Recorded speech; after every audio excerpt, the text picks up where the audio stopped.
ya. Nah, jadi itu hak perempuan. Jadi ngapain? Kamu udah berani bikin ibu kota negara di IKN. Itu aja berani kok di IKN ya di Kalimantan. Masa ngurusin ibu ibunya anak-anak nggak bisa negaramu gitu kan? Ibaratnya itu yang IKN tuh ibu kota tuh bisa dipindah ya dari Jakarta pindah tuh ke Kalimantan sana. Masa ngurusin ibu negara, ibunya anak-anak nggak bisa? Kita lanjut sekarang berfokus pada hospital case manager. Jadi tadi udah tahu ya pengetahuan tentang case management, seorang case manager bisa di mana aja dan sekarang kita lebih ke istilah di rumah sakit. Jadi hospital case manager. Nah, sebelumnya saya mau sampaikan dulu hasil suatu penelitian yang sudah dilakukan di tahun 2022, penelitian yang sesuai kearifan lokal di mana dia bilang di sini nih judulnya, ada hambatan dalam menerapkan peran case manager di Indonesia. Yang dibilang kalau Bapak Ibu apa tuh case manager mendengar sebenarnya di Indonesia sejak akreditasi itu udah kayak ada nyebutkan ya, tapi istilahnya MPP, tapi karena ini dicoba di bahasa Inggris kan nggak bisa MPP manajer pelayanan pasien itu nggak akan dikenal gitu ya. Jadi kalau case manager istilah yang lebih familiar di dunia internasional, makanya dia bilang case manager adalah la. Jadi kalau di bahasa Inggris kan bukan manajer pelayanan pasien adalah gitu ya. Jadi dia pakai case manager dan dia meneliti case management artinya untuk penanganan kasus-kasus tertentu di rumah sakit ya, di mana pasien-pasien ini biasanya membutuhkan perencanaan baik itu dari sisi layanan disesuaikan dengan masalah biaya, terutama kaitannya biaya supaya hasil outcome-nya jadi bagus. Alright, nah saya langsung aja apa tuh hasilnya. Nah di sini dibilang penulis menemukan secara garis besar terdapat setidaknya tiga hambatan. Jadi ada hambatan-hambatan dalam menerapkan peran case manager di Indonesia. Ya, yaitu hambatan organisasi, yaitu berapa belum tersusunnya instrumen, fungsi, tugas, nggak ngerti direkturnya nggak ngerti apa itu case manager ya. Pokoknya ya udah akreditasi ada kerjain gitu ya. SK-SK-nya itu cuma sekedar tulis tapi nggak paham. Jadi juga sama-sama nggak paham, kurang wawasan, dokumentasinya juga nggak jelas, sosialisasinya juga belum maksimal. Sehingga akhirnya meskipun sampai udah lebih dari 10 tahun, kalau kita bilang MPP, nah, karena ini value-nya harus dirasakan oleh pasien, masih banyak pasien yang belum tahu. Kalau Anda bilang, oh udah banyak tahu kok dok MPP, ya lu jangan tanya sama teman-teman lu sendiri, tanyanya sama pasien. Ibu tahu MPP enggak? Gitu ya. Nah even itu susah kalau mereka sudah banyak yang tahu bahkan minta. Misalnya minta ya, dia bilang, saya minta didampingi MPP. Wah berarti sudah banyak yang tahu, sudah banyak familiar. Itu maksudnya dia bilang ya. Jadi kan bahkan mereka bisa minta pendampingan dari MPP, maaf ya, saya bilang gitu ya. Nah, akhirnya juga ada kendala lainnya. Nih ada kendala lainnya apa? Berasal dari dokter. Nah, dokternya juga nih, ini siapa sih makhluk apa sih nih MPP gitu ya. Merasa terganggu dengan hadirnya case manager. Rumah sakit pimpinannya juga kadang memiliki persepsi yang nggak tepat terhadap peran case manager. Jadi bingung, saling bingung, jadi bingung. Nah, jadi akhirnya perannya ini jadi punya hambatan sementara dia ini nggak bisa bekerja sendirian. Alright. Nah, lanjut ya. Setuju nggak sih atau tidak? Nah, ini kalau ada MPP yang ikut ya dalam jurnal tersebut menuliskan bahwa case manager di Indonesia menghadapi dilema. Tadi kan disebut suruh advokasi pasien. Nah, kalau seperti itu saya ini advokasi pasien atau gatekeeper. Gatekeeper itu seperti gini, jangan deh saya mestinya ini saya, yang ini kita nggak usah ikut-ikutan karena nanti tambah rugi rumah sakitnya ya. Kalau misalnya ini akreditasi, harusnya tadi rumah sakit kan semua sudah terakreditasi, ya kan? Yang tadi saya cerita-cerita itu anggap saja ya, semua rumah sakitnya sudah terakreditasi. Dan itu kejadian barusan ya. Nah kalau di rumah sakit itu ada kejadian itu harusnya nggak terjadi yang tadi sampai sekian lama. Mohon maaf ya, apalagi itu melanggar universal human rights. Kalau negara tahu, negara lain tahu, Indonesia itu masih terjadi facility detention ya, ditahan di rumah, di institusi karena nggak bayar untuk ibu-ibu hamil, itu kita bisa dikucilkan karena itu melanggar, itu udah melanggar universal human rights. ya. Nah, jadi itu hak perempuan. Jadi ngapain? Kamu udah berani bikin ibu kota negara di IKN. Itu aja berani kok di IKN ya di Kalimantan. Masa ngurusin ibu ibu ibunya anak-anak nggak bisa negaramu gitu kan? Ibaratnya itu yang IKN tuh ibu kota tuh bisa dipindah ya dari Jakarta pindah tuh ke Kalimantan sana. Masa ngurusin ibu negara, ibunya anak-anak nggak bisa? Dibilang negara-negara lain gitu itu nggak banget deh gitu lu kayak durhaka gitu ya. Gitu kata ibu kayak katanya ibu-ibu dari negara-negara lain, which is itu biasanya memang di negara-negara yang belum maju biasanya seperti itu. Even di negara maju pun masih ada beberapa kasus yang kurang respect terhadap ibu hamil dan melahirkan. Nah sayangnya ini nggak kurang mendapatkan perhatian ya jadinya. Ya itu tadi susah dilema mau belain pasiennya ya nggak bisa. Aku nggak punya daya. Ya padahal kalau sesuai akreditasi itulah kamu tugasmu belain dia. Tapi gimana mau bela dok? Saya nggak punya apa-apa. Iya kan gitu ya. Siapa yang mau denger saya? Bahkan kalau saya mau belain dia terus nanti rumah sakit bilang, emang lu punya apa lu mau belain dia? Gitu jadinya ya. Oke. Seperti juga kasus tadi Ibu KDRT misalnya saya dokternya sebentar Bu saya jangan pulang dulu nanti ada apa-apa sama Ibu pulang ke rumah. Ya kan? Tapi mau belain ibunya bingung juga. Ini siapa nih nanti mau tinggal di mana ibu ini? Gimana saya cari pertolongan sama siapa, menghubungi siapa, kita even nggak tahu. Jadi tahu itu KDRT, ya silakan Bu pulang, habis itu besok mati orangnya udah dipukul lagi sama mamanya kan marah. Dari mana lu? Dari rumah sakit. Habis visum, waduh hajar gitu misalkan. Mohon maaf ya. Dan demikian juga kasus yang ketiga. Again ini eh, begitu. Jadi sebenarnya case manager itu sama dengan MPPI ya, betul, betul Bapak Ibu. Di luar negeri harapannya maunya begitu, yang maunya Indonesia itu maunya sama seperti itu gitu. Tapi pelaksanaannya butuh peraturan perundang-undangan sebagai sumber hukum. Nah, ini jadi supaya legalitasnya itu menjadi jelas melindungi peran case manager di Indonesia. Sayangnya belum. Nah, waktu ini saya launch ya saya sampaikan ke para MPP setuju nggak? Iya setuju dok, setuju kami mengalami ini. Ya sudah kalau gitu. Nah, sementara ini jauh lebih banyak orang-orang yang belum paham tentang MPP atau baru kenal, oh akhirnya bisa melihat MPP dari sisi yang lain. Oh kayak gitu dok perannya. Iya. Jadi tolong, jadi untuk para dokter-dokter jangan merasa, ini MPP kok aku kayak diawasi MPP gitu ya. Kalau ada kasus aku dihubungi MPP gitu. Banyak peran-peran yang bisa diambil oleh MPP itu bisa membantu penanganan kasus-kasus yang tertentu yang butuh perhatian, tapi dari sisi dia ada di pihak advokasi pasiennya. Nah ini yang menjadi dilema ya.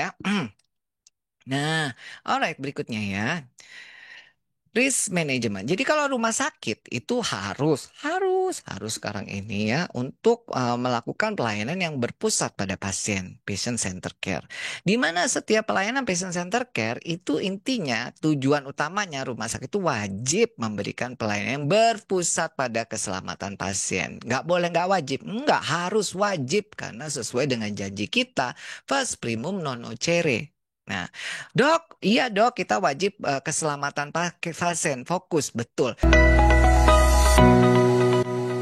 Ingat ya, yang masuk fokus pada keselamatan pasien itu bukannya kan kita nggak menyakiti dia, iya, menyakiti berupa aksi atau juga berdiam diri, tapi akhirnya pasien itu jadi sakit, itu juga juga keliru gitu ya. Maksudnya gimana sih gini? Kan kalau kita primum primum non nocere, jadi first do no harm. Yang penting jangan lakukan eh, menyakiti pasiennya, ya nyakiti badannya, nyakiti hatinya gitu ya. Jadi karena ada kata itu, pikirannya kita fokusnya lebih kalau jangan sampai melakukan sesuatu yang membuat dia terluka. Padahal sebenarnya tidak melakukan sesuatu dan kemudian membuat mereka terluka atau tidak selamat itu juga salah. Ngerti nggak maksudnya? Maksudnya begini nih, kalau misalnya itu pasien misalnya ya harusnya kan saya CPR, udah tahu gitu ya. Tapi saya bilang enggak, saya nggak mau CPR karena saya sayang dengan kuku saya yang lentik-lentik ini gitu ya. Saya tidak mau, apalagi jilbab saya muter-muter-muter gini dengan rok saya panjang berkibar di lantai-lantai gitu ya. Saya nggak mau melakukan CPR meskipun saya sudah sertifikasi Basic Life Support dan Advanced Cardiac Life Support gitu ya. Karena saya sayang dengan kuku saya dan kontak mata saya yang biru. Nah, misalkan gitu ya ada. Nah, boleh nggak? Ya, itu tidak melakukan itu sudah termasuk, berarti kamu tidak berfokus pada keselamatan pasien. Jadi kalau misalnya ada orang dan tanda kutip butuh pertolongan tapi kita tidak melakukan apa-apa padahal kita tahu seharusnya kita melakukan sesuatu, ya termasuk kita ini nggak berfokus pada keselamatan pasien, tapi berat ya, berat. Makanya berat. Nah, makanya janganlah kita disalahin orang per orang. Padahal sebenarnya kita butuh sistem. Nggak mungkin. It's all about the system. Jangan hukum orang, hakimi orang-orangnya. Tapi kita buat sistem yang lebih baik supaya orang-orang ini bisa jadi orang yang lebih baik. Ya, kenapa akhirnya banyak nih dokter pasien berantem lah atau perawat berantem lah. Apalagi sekarang ini gara-gara kriteria kegawatan daruratan, apalagi berita-berita yang aduh tambah ini itu ya sama perkara penolakan UGD dan segala macam. Akhirnya kan membuat kita lelah dalam kondisi dilema. Sementara sistemnya nggak ada orang yang mau bergerak membenarkan sistem. Sukanya pemerintah itu kalau beli barang seneng kan, beli barang, beli tanah, beli apa, dapat duit itu seneng. Tapi kalau bangun sistem mungkin sulit ya, karena kan tuh perlu pemikiran yang khusus. Kalau tinggal beli-beli kan mudah pengadaan itu ya. Mm-mm.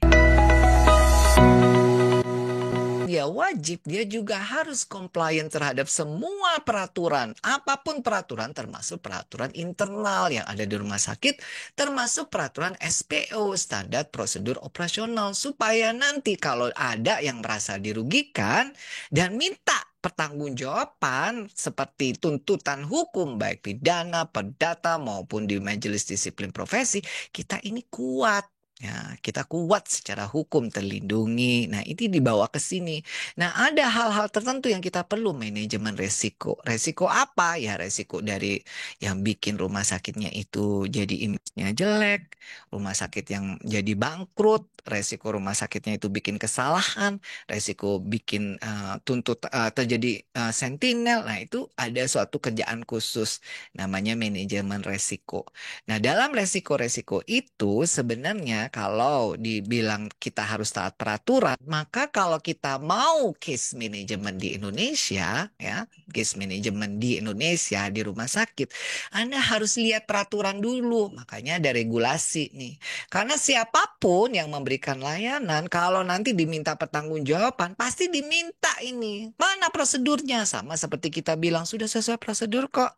Kami sudah sesuai prosedur. Nah, nanti dimintai oleh siapa ya? Itu yang minta ada aparat penegak hukum untuk kasus-kasus misalnya apa ya kasus-kasus yang arahnya mau ke ranahnya hukum publik atau pidana ya misalnya atau kasus pokoknya kita diminta bukti-bukti nanti. Nah, di sini kita harus ya dalam pekerjaan kita itu berupa rekomendasi pelaksanaan praktek profesional yang dilakukan oleh tenaga medis, tenaga kesehatan itu nanti sesuai nggak dengan standar profesi, standar pelayanan, dan standar prosedur. Ini ada tertera di Undang-Undang Omnibus Law. Jadi kalau misalnya nanti rumah sakit tuh mau melakukan case management dengan orang yang disebut MPP, case manager, let's say begitu, kalau bagusnya itu ya harus juga lihat regulasi. Nah, makanya tadi peneliti bilang di Indonesia masih kurang, belum ada regulasi dan segala macam. Nah,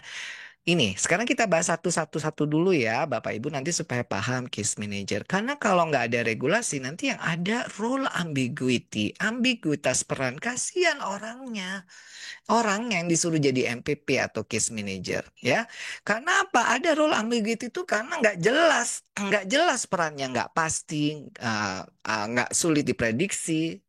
Jadi akhirnya bingung untuk berperilaku ya. Saya mesti bilang ya karena di akreditasi itu kan tiba-tiba harus ada MPP gitu ya. Kemudian yang dipilih siapa nih yang dipilih MPP? Biasanya perawat-perawat baik gitu ya. Nggak mungkin perawat nggak baik judes gitu jadi MPP itu kayaknya nggak deh. Direktur pasti pilih yang perawat baik. Begitu perawat itu dipilih dia bingung kasihan ya.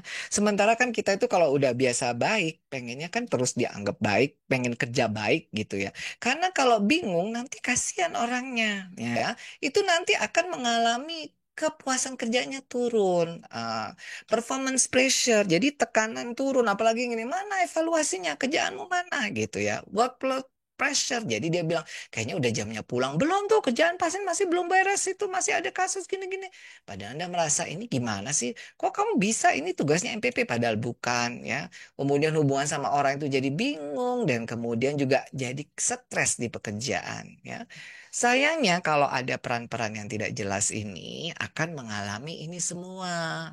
Jadi kalau Bapak Ibu nanti bukan MPP ya, kenal MPP jadi harapannya, oh tak kasihan ya dok, ya kasihan makanya ya. Jadi tapi kalau ada MPP di sini bener nggak mengalami ini waktu saya launch ini di batch sebelumnya? Iya dok, kami mengalami ini sebagian dan sebagainya. Nah, akhirnya jadilah seperti ini kasihan orangnya. Sementara rumah sakitnya juga nggak paham. Alright. Nah, sekarang berikutnya ya.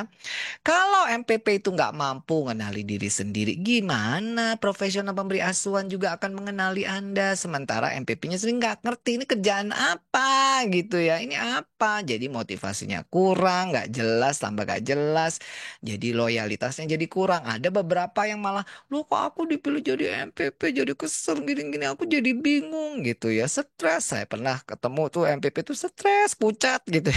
Karena jadi nggak sempet makan ya ini ngurusin ini jadi ngurusin masalah terus gitu ya kasihan karena nggak ada kejelasan peran. Nah sementara orang berpikir ya itu pokoknya gini ini MPP MPP. Nah kalau kita nggak belajar mengenali mereka sendiri juga mereka juga sulit mengenali sulit menjelaskan kasihan ya perawat-perawat baik dokter baik ini yang diminta untuk memberikan case management di rumah sakit. Alright, nah untuk itu, supaya kita itu para MPP itu perlu professional recognition. Jadi rekognisi profesional supaya nanti kalau dia misalkan nih, ini seorang MPP ya, case manager rumah sakit, eh misalnya rumah sakit Pringadi Medan gitu ya. Apalagi sudah tercatat, tersertifikasi, udah profesional.